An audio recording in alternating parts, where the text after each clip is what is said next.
Estás escuchando Espacio Inversor con Pilay, el podcast de Pilay Uruguay sobre inversiones, educación financiera y actualidad. Buenos días a todos. Bueno, es un placer estar de nuevo con este podcast con un amigo, Ignacio Hardware, que me gustaría que cuentes quién sos vos. Bueno, yo tengo 37 años y soy esposo de Lucía, papá de Juan Pedro y de Amelia. Y hace ya muchos años me dedico al negocio familiar, al que fundó mi padre y mi madre, que es Automatismos Roma. Nos dedicamos más que nada a la venta de productos automatizados como portones, puertas giratorias, diversos sistemas para las residencias y para la industria y para el comercio. Ahí dijiste algo interesante que es, trabajás en una empresa familiar y uno que pertenece a una, como en mi caso, siempre tenés esa duda, entro, no entro, etc. ¿Por qué decidiste ingresar a la empresa familiar y cómo fue ese ingreso? ¿Cuándo? Bueno, la empresa familiar nace adentro de mi casa. Entonces, yo viví hasta los 8 años y nace más o menos conmigo también. O sea, la empresa familiar tiene casi el mismo tiempo que yo. Entonces yo viví hasta los 8 o 9 años adentro de la empresa. O sea, estar y pertenecer a la empresa en esa edad no era ni una decisión. Después, a lo largo del tiempo, fui trabajando en cosas chicas adentro de la empresa, en temas chicos que me iban permitiendo mi edad, control de depósito, salir a recorrer para buscar obras nuevas, para generar un listado y prospectos de clientes. Y fui entrando casi que sin decidirlo. En realidad, la primera vez que me hicieron esta pregunta, yo qué sé, hace unos 10 años, ¿cómo decidiste? Yo no sentí que hubo un momento clave de tomar la decisión, sino que la empresa es parte de mí. Entonces, va más allá, de una mera decisión en un momento de mi vida, sino es algo que fui viviendo desde muy chico. Me surge siempre que la duda, ¿cómo surgió el nombre de Roma? Porque en realidad, cuando uno analiza a la hora de ponerle un nombre a un negocio, cumple con todo. Es corto, es fácil de pronunciar, pero ¿por qué eligieron ese nombre? Bueno, cuando empezó la empresa, esto lo sé más por cuento que por experiencia propia, pero cuando nació la empresa se empezó a buscar algún sistema de automatización que estuviese probado en el mundo y que funcionara bien. Y bueno, se empezó a recorrer en Argentina, a buscar, a ver cuál podría ser el mejor proveedor. Y terminaron en que los proveedores en ese momento que tenían relevancia más que nada eran en Italia y empezaron a importar equipos italianos, que es la marca que seguimos importando hasta hoy en día.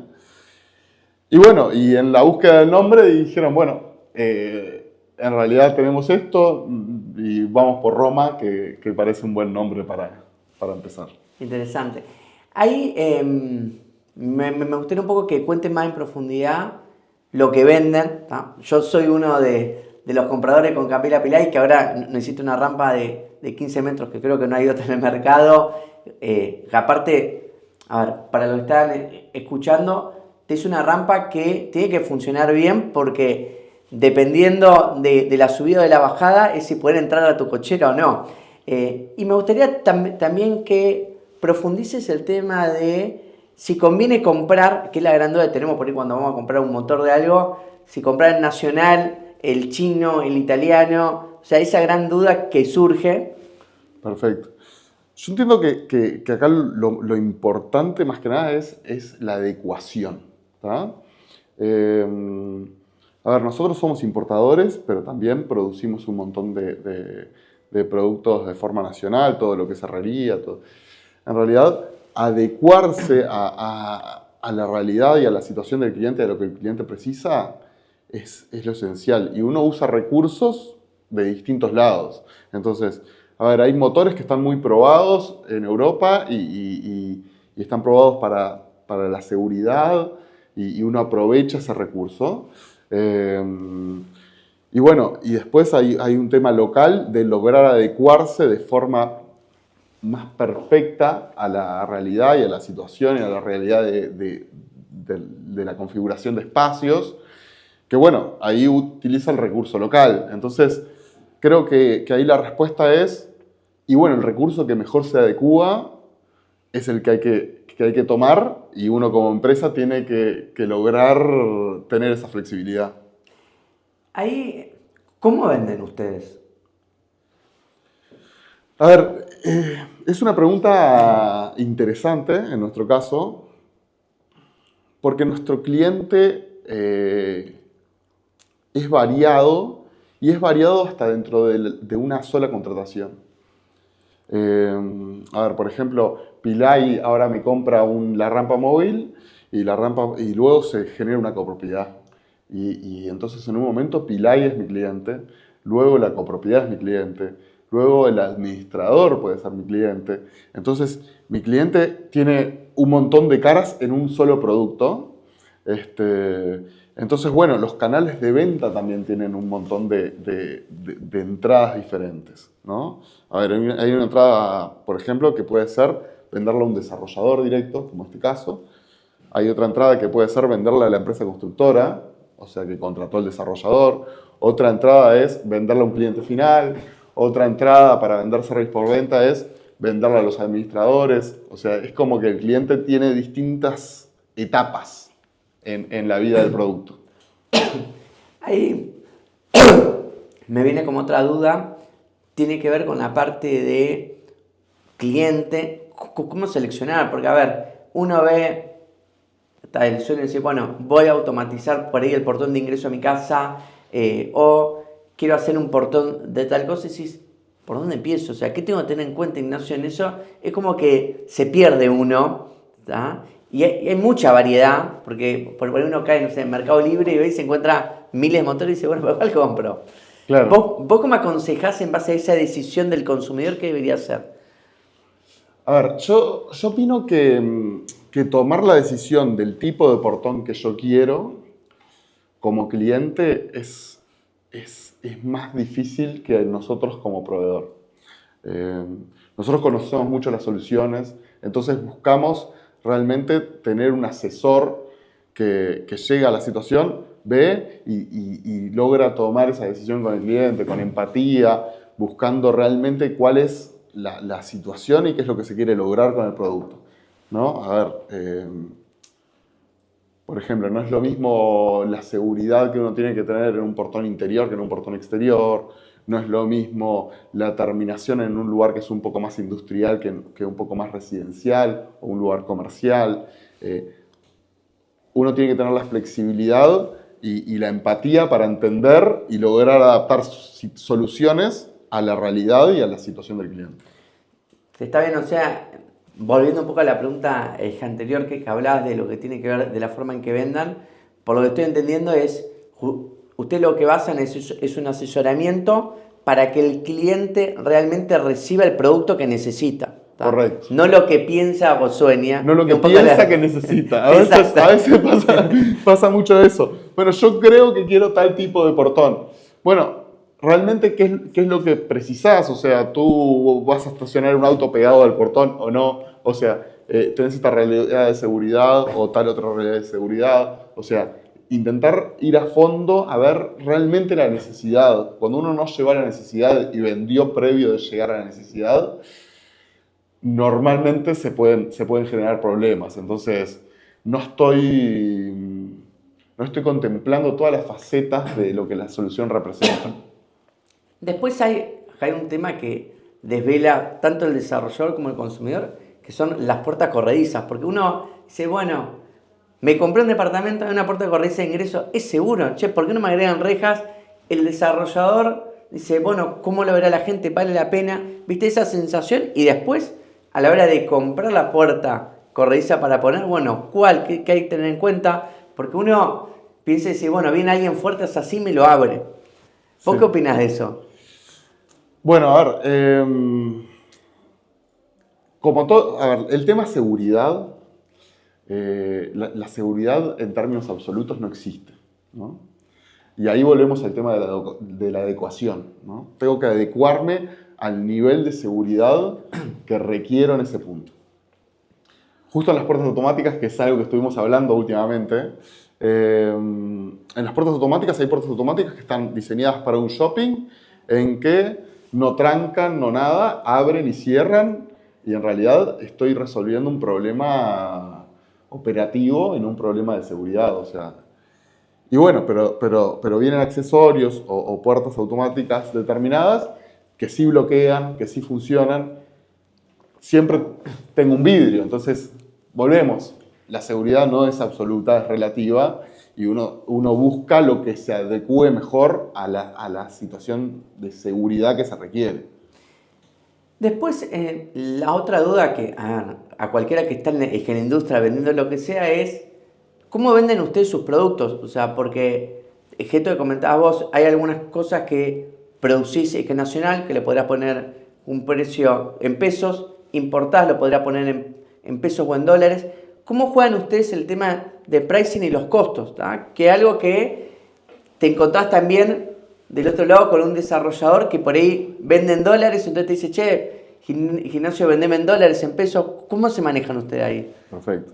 A ver, nosotros entendemos que la empresa se divide como en dos grandes mitades, que una es todo lo que es vender producto nuevo, ¿tá? Y dentro de eso de vender producto nuevo está más que nada equipos que se importan, que tienen un costo en dólares o en euros, y está todo lo que es producido nacional, que tiene un costo bastante alto relacionado con materiales como el hierro. Que quieras o no, que podrán estar en una moneda u otra, pero siguen más al dólar que otra cosa. Entonces, en toda esa parte de la empresa, nosotros definimos los precios en dólares, porque entendemos que es la moneda que sigue mejor el costo tuyo fuerte. Claro.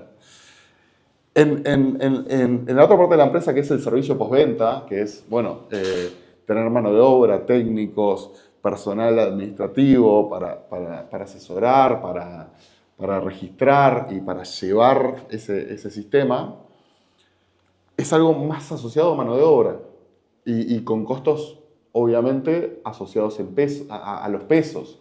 Entonces, bueno, en ese caso se vende en pesos todo lo que tiene que ver con servicio postventa. Después, siguiendo esto de las preguntas que sirve tanto al consumidor como al desarrollador en general, nos encontramos sobre qué prefiere Roma a quién vender, porque uno se encuentra que decir, bueno, ¿qué me conviene vender en mi negocio? ¿A particulares o a desarrolladores o mayoristas? ¿Tá? Cada uno tiene su pro, o sea, generalmente el mayorista te va a pelear más el precio por la cantidad, ¿tá? Pero por otro lado, en el consumidor tenés que salir a buscar un montón de gente para vender que es lo mismo. ¿Usted tiene alguna preferencia particular? ¿Roma está más orientado a un negocio que a otro?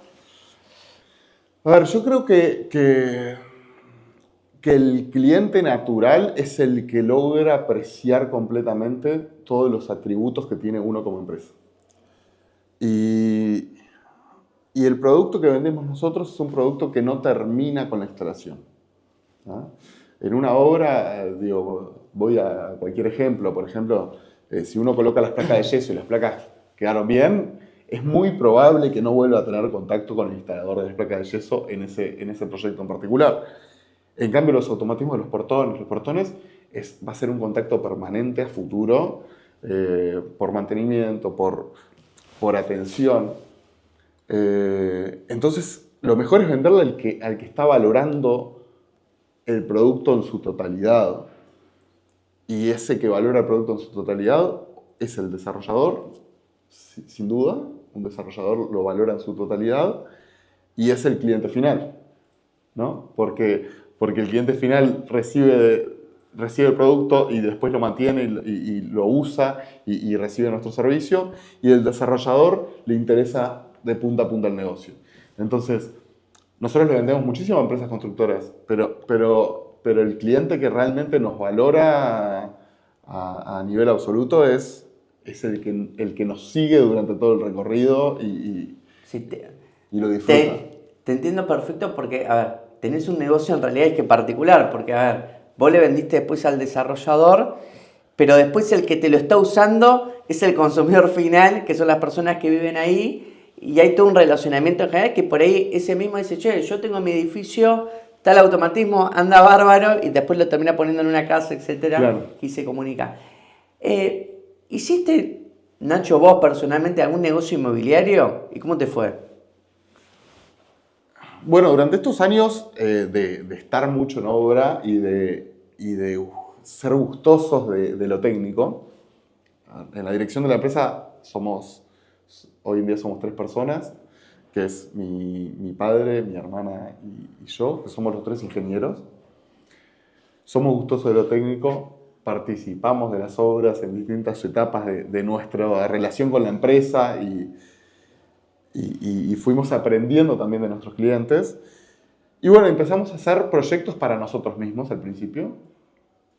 Hacer un local, o hacer un depósito, o una área operativa.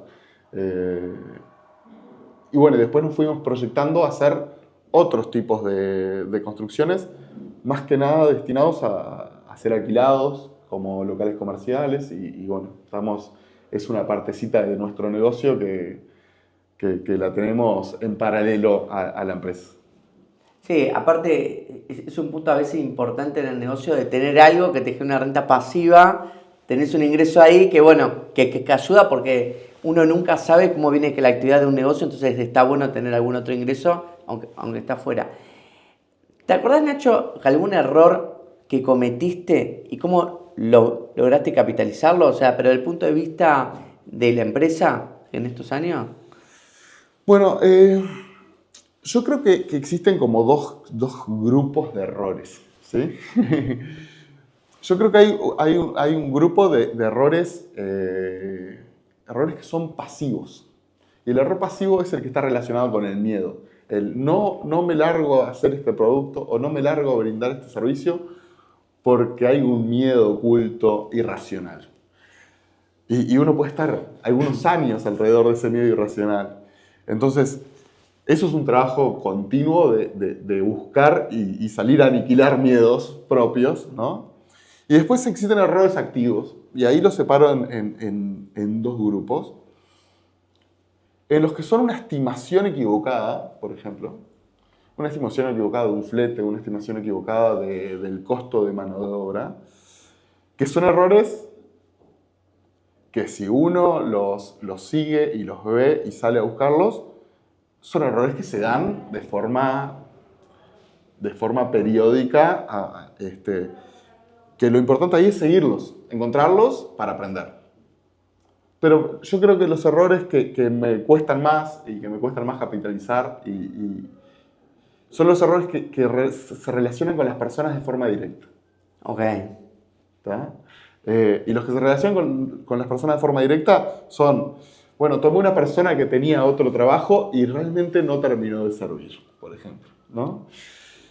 ¿Y quién es el que se equivocó? Y el que se equivocó es el que lo tomó y no logró entender bien a esa persona. Digo, los que se relacionan directo con las personas y afectan a las personas de forma directa, esos son los que tenemos que trabajar y trabajar más fuertemente. Muy bueno. Por el otro lado, ¿cómo lograron que Roma esté vigente tanto tiempo? ¿Alguna vez te pregunté cómo hiciste para estar hoy? Porque, a ver, uno no es consciente que muchas veces, pero las empresas en general, uno mira las estadísticas y a los 5 años el 80% ya no está más. Entonces, a ver, ser una empresa familiar, estar ya en una segunda generación, que hoy estén como líder del mercado, ¿dónde estuvo para vos la receta? Bueno, yo creo que la receta es entender mi producto y entender lo que estoy vendiendo.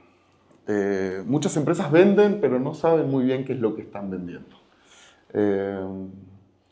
Nosotros no vendemos un portón y no vendemos un automatismo, vendemos bastante más que eso. Así como hablábamos, los productos tienen una vida y una vida futura después de la instalación. En realidad, yo he visto muchas empresas que quieren vender el producto y entienden que eso es lo que venden y nada más. Nosotros vendemos el producto, vendemos el mantenimiento, vendemos el confort, vendemos la seguridad futuro. O sea, es terminar de entender que nuestro producto va cambiando con el tiempo, el cliente va cambiando, las necesidades van cambiando y bueno, y ahí está la clave. ¿Y te imaginas trabajando con tus hijos? ¿Te gustaría? A ver, a mí me gustaría, yo creo que una empresa familiar puede ser el mejor lugar para trabajar, como también puede ser el peor. O sea, pero realmente disfrutar en familia, lograr generar espacios en que se definan los propósitos, es algo muy nutritivo. Uno disfruta muchísimo de en familia definir propósito. Y qué mejor lugar que una empresa con una estructura, que uno define objetivos en función de esos propósitos. A mí me encantaría que mis hijos trabajaran conmigo algún día. ¿Y te acordás algo que hacías de chico con tu padre en la parte de la empresa? No sé, si te llevaba a ver clientes, a ver portones y te decía, che, vení Nacho, arreglemos esto. ¿Te imaginas algo? ¿Te recordás algo de eso? A ver, yo recuerdo con mi padre visitar algún lugar que se podía, algún sábado. Pero fuera de eso, recuerdo muchísimo esa época del principio que yo te contaba de la empresa, de estar ahí. O sea, yo estaba tomándome el bascolet adentro del taller, en una empresa chica de menos de 10 personas, pero viendo el taller en carne propia, viendo... Entonces, es algo que a uno lo define, ¿no? Sí, aparte, a ver, es que a mí me pasó lo mismo de la sensación de escucharlo a mi papá, escuchar la pasión, y creo que esa pasión que transmite el padre, si la transmite bien, lleva a que el hijo tenga ganas de hacer eso. Y me reía con esto que decías de empresa familiar, porque creo que son días. O sea, hay días en los cuales decís es el peor lugar del mundo, y hay otros días que decís es el mejor lugar del mundo de estar acá. Y no pasa por el tema del tiempo, porque hay veces que se autoconfunden que en la empresa familiar vas a tener más tiempo. No sé, vos que trabajás con tu padre te puedes decir, y en realidad no. A ver, bueno, no se termina nunca. O sea, es mucho más extenso que en otro lado que vos podés cortar, porque vos te das cuenta que la responsabilidad está, la seguís estando, y estás todo el día pensando en esto. ¿Te acordás de algún consejo valioso que te dieron que lo aplicaste en la vida personal o profesional? Que me dieron cualquier persona, sí. A ver, consejos que me hayan dado. Uno cuando es joven, cuando tiene 18, 20 años, uno no sabe mucho para dónde ir, uno escucha mucho los consejos que a uno le dan respecto a qué sería lo mejor para mi futuro. En ese momento yo no estaba muy seguro de querer estudiar una carrera ni de querer estudiar ingeniería, por más que fui siempre una persona muy técnica. Y bueno, y mis padres me dijeron, vos andá y recibite, y cuando te recibas vas a ser otra persona. Creo que es un buen consejo. Creo que realmente las carreras te redefinen. Y no es solo lo que uno aprende, es la estructura mental que uno va generando. Entonces me parece que eso, el consejo de estudiar va más allá de un mero aprendizaje. No, a ver, es importante eso porque hay veces, yo por ahí que he discutido con mi mujer, porque claro, está esta sensación de que el día de mañana, bueno, si quiere emprender no es necesario que estudie o no. Yo decía, pero mirá que, a ver, y el otro día se lo busqué y se reía. Le digo, el 84% de los emprendedores, millonarios, billonarios, etcétera, estudian una carrera, porque agrega mucho más que saber sobre eso, sino dinámica, procedimientos, rutina, el fracaso, porque seguramente alguna vez te fue mal o no te fue como vos querías, que el profesor sienta que no valoró tu aporte. O sea, hay un montón de cosas que después se trasladan a la vida laboral y que suma. Me gustaría también que le cuentes cómo te desenchufás. ¿Cómo lográs desenchufarte en algún momento?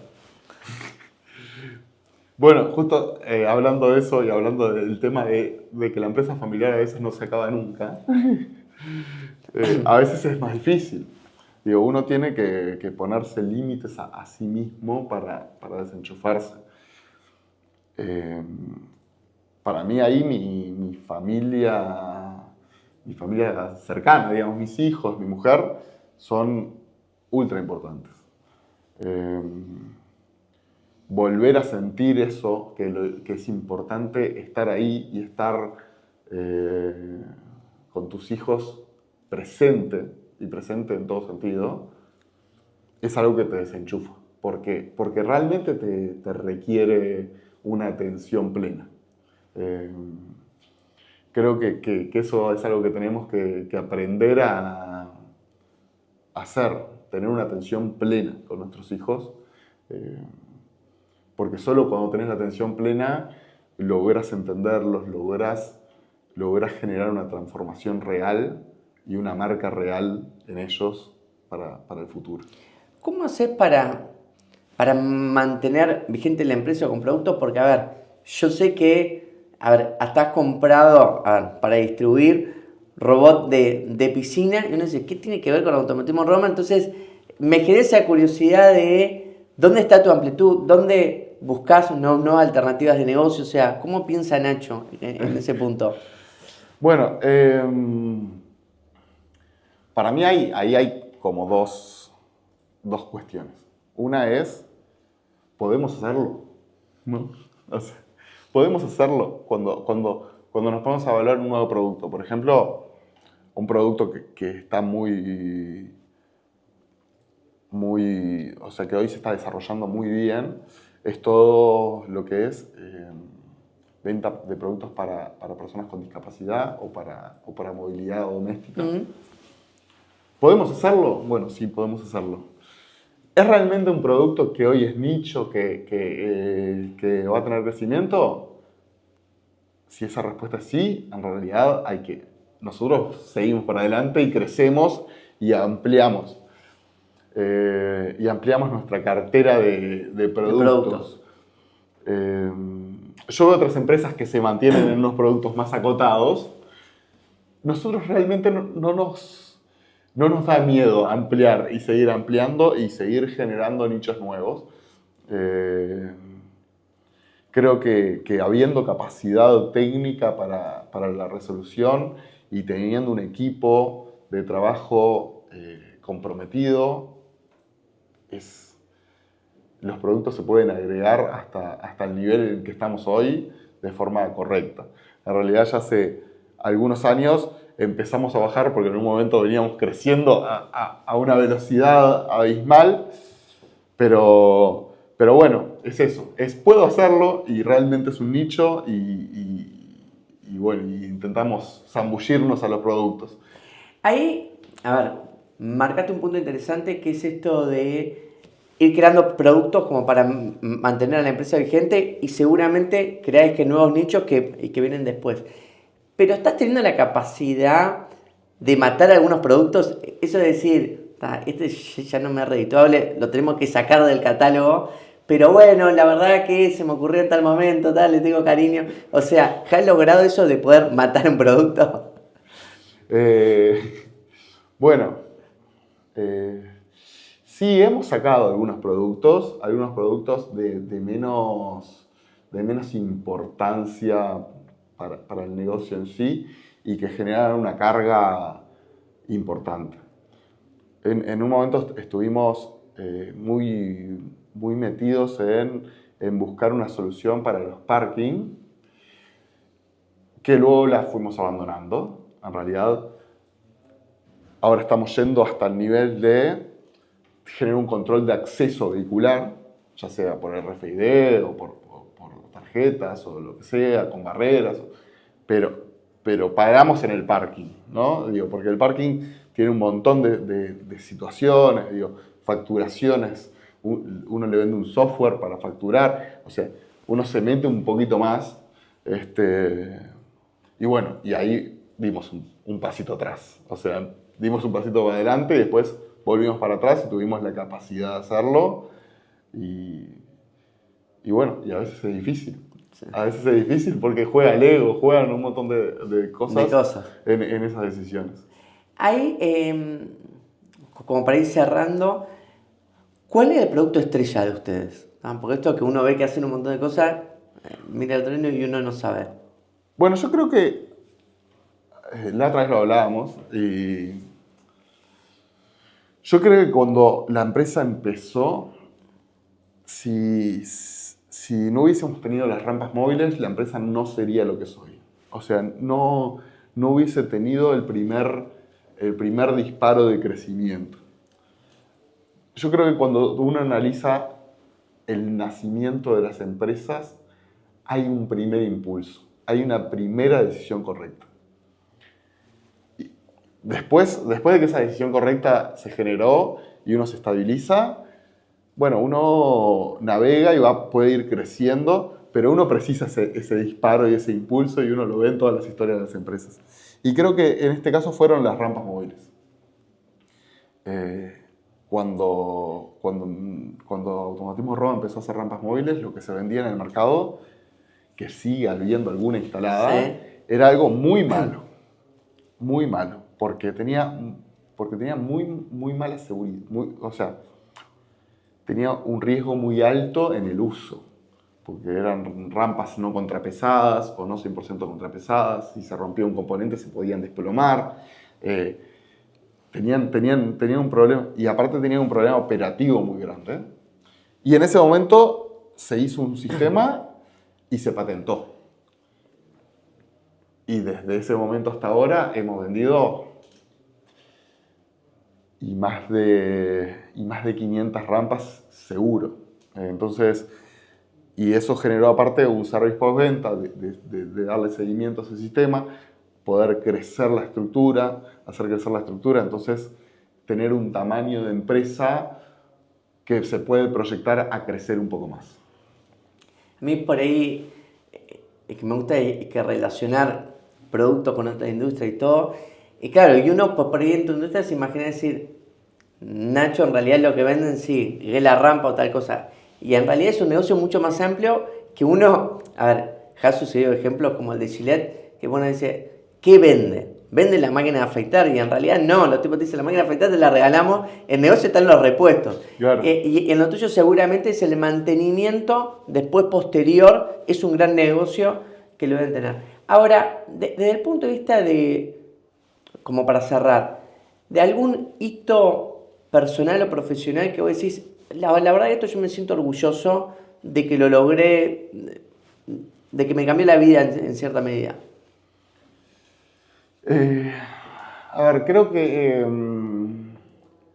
los últimos años han sido de un desarrollo muy fuerte. En realidad nosotros estamos en segunda generación y ya tenemos algunos colaboradores que ya dejan de estar o porque se jubilan o porque fallecen, sí, porque las leyes de la vida. Y en realidad lograr seguir con algunos productos y algunos proyectos a pesar de los cambios también de los colaboradores y a partir de eso transformarlo en capitalizarlo y subirlo en calidad o subirlo en capacidad, creo que ha sido un desarrollo muy, muy bueno. Digo, por ejemplo, hace 5 años teníamos un taller de herrería bastante chico. Hoy en realidad tenemos un taller de herrería con unas 8 personas, que tenemos maquinaria, que tenemos capacidad para satisfacer al cliente con los plazos de forma mucho mejor que hace unos 5 años. Estamos generando estructuras más